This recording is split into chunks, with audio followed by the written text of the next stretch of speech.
দক্ষিণ পূর্ব এশিয়ার দেশ মিয়ানমারের শক্তিশালী ভূমিকম্প আঘাত হেনেছে। রিক্টার স্কেলে এই ভূমিকম্পের মাত্রা ছিল 7.7। পরে সেখানে আরেকটি কম্পন অনুভূত হয়। দ্বিতীয় ওই কম্পনের মাত্রা ছিল 6.4। এদিকে মিয়ানমারের পাশাপাশি থাইল্যান্ডের রাজধানী ব্যাংকক সহ এই অঞ্চলের অন্যান্য স্থানে কম্পনের খবর পাওয়া গেছে।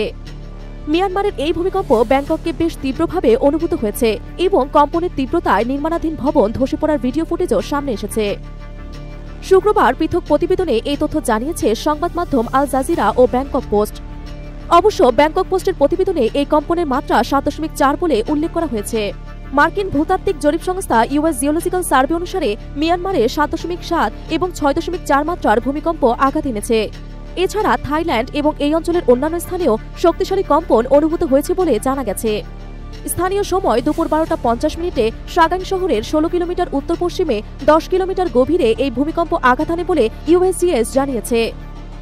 বার্তা সংস্থা এএফপি মিয়ানমারের রাজধানী নেপিতো থেকে জানিয়েছে ভূমিকম্পের তীব্রতায় রাস্তাঘাট স্তব্ধ হয়ে গেছে এবং ভবন থেকে ছাদের টুকরো ভেঙে পড়েছে। অন্যদিকে প্রবাসী থাইল্যান্ডের রাজধানী ব্যাংককে শক্তিশালী কম্পন অনুভূত হয়েছে।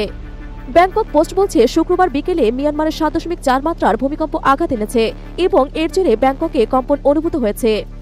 থাইল্যান্ডের ভূমিকম্প পর্যবেক্ষণ বিভাগ জানিয়েছে মিয়ানমারের মান্দালয়ে দুপুরে 10 কিলোমিটার গভীরতায় ভূমিকম্পটি আঘাত এনেছে।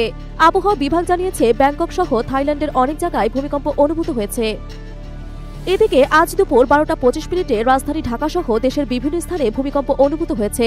রিক্টার স্কেলে এই ভূমিকম্পের মাত্রা ছিল 7।